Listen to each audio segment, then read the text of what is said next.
You are already losing right now. While you are reading this, while you are being polite, while you are being available, while you are being predictable, someone else is using that against you. You think kindness is your strength. You think being there for everyone makes you valuable. But here is the brutal truth nobody wants to say out loud. You are not respected. You are being used. And the worst part, you train them to do it. Think about the last time you said yes when you wanted to say no. Think about the last time you stayed silent when someone crossed a line. Think about the last time you gave everything, your time, your energy, your loyalty, and got absolutely nothing back. That feeling in your chest right now, that quiet burning anger, that is not weakness. That is information. That is your mind finally waking up and telling you something has to change. The system never taught you this. School taught you to obey. Family told you to be humble. Society told you that good men finish first if they just work hard and stay nice. But look around you. The nicest men in the room are almost never the most powerful. The most predictable men are almost never the most respected. You were handed a map.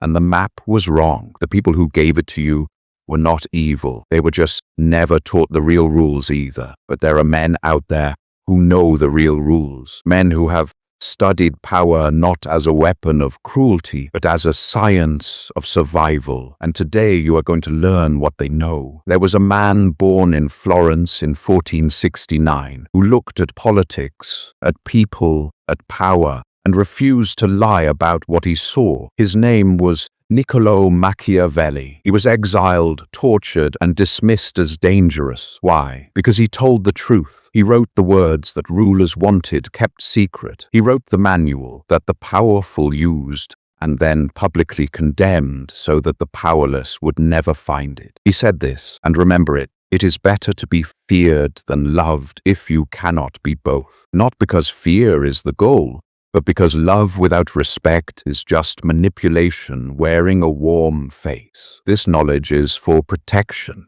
not destruction. You are not learning this to harm anyone. You are learning this because the world already operates by these rules, and you have been playing the game blind.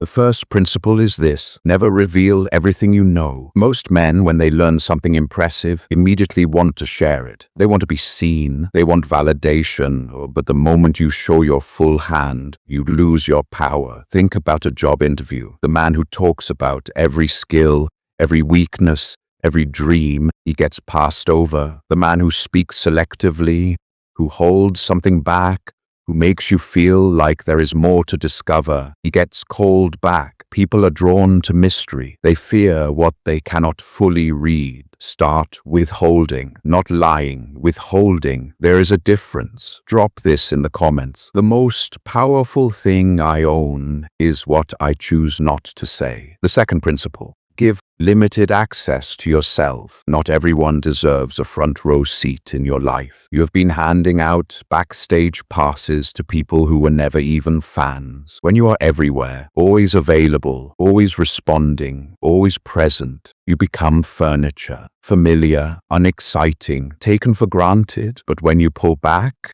when your attention becomes something people have to earn, everything shifts. They start noticing your absence. They start valuing your presence. Think about the person in your life who goes quiet sometimes. The one who does not always reply immediately. Do you not find yourself thinking about them more? That is not accident. That is architecture. Start designing your availability intentionally. The third principle: master your emotions before anyone else can use them against you. This is where most men bleed out. You show anger, and they know they got to you. You show excitement, and they know what you want. You show fear, and they smell it. The man who keeps his face still while the room burns is the most dangerous man in that room, because no one can predict him. No one can manipulate what they cannot read. This does not mean you stop feeling. It means you stop performing. Practice stillness. Practice the long pause before you respond. Let people wonder. Drop this in the comments. I stopped reacting. That is when they started respecting. The fourth principle: use surprise as a weapon.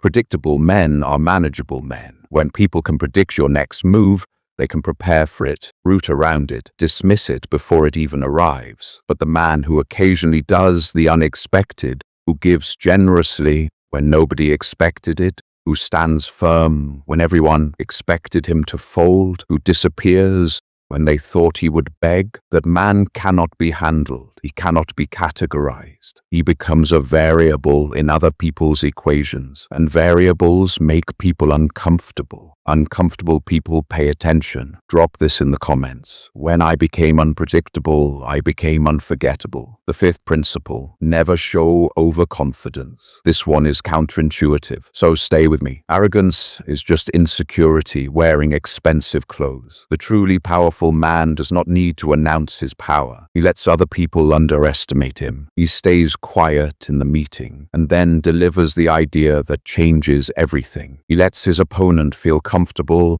and then reveals how deeply he has been thinking. Modesty, when it is strategic, is one of the most lethal tools available to you. Let them think they have you figured out, then show them they never did. The sixth principle, understand scarcity. Rare things are valuable. Available things are not. This is not about playing games. This is about supply and demand applied to human attention and respect. When you are always there, when you always answer, when you always show up for people who would never show up for you, you are inflating your own supply. You are making yourself common. Start asking, who actually deserves my time? Start saying no without explanation. No is a complete sentence. The people who respect that no are the people worth keeping. The ones who react badly to it just revealed something important about how they were using you. Drop this in the comments. My absence taught people what my presence was worth. The seventh principle, know who you are dealing with before you trust them. Most betrayals are not surprises. They are the result of ignored information. People tell you who they are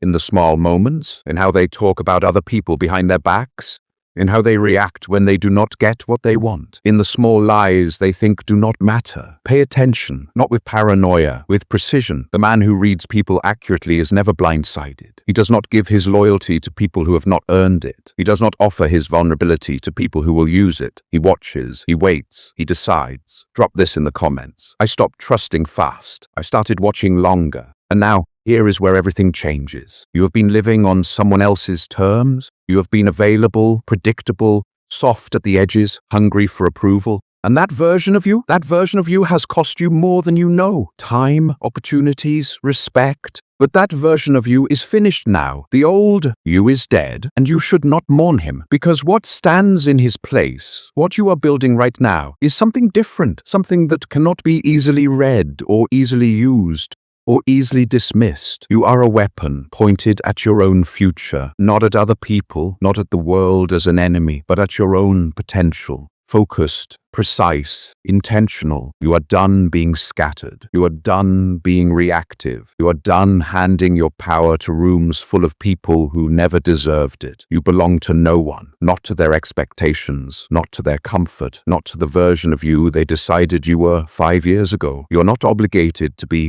who anyone else needs you to be. You are only obligated to become the most powerful, most intentional, most sovereign version of yourself. If that resonates with something deep in you, if you watched this and felt something shift, then make a decision right now, not for me, for yourself. Subscribe to this channel because you choose to, because you have decided that this kind of thinking belongs in your life, because you are done consuming content that softens the edges of reality. And before you go, I want to leave you with one question. Sit with it. Do not answer it quickly. The question is this: if the people in your life suddenly discovered they could no longer predict or control you, who honestly would walk away?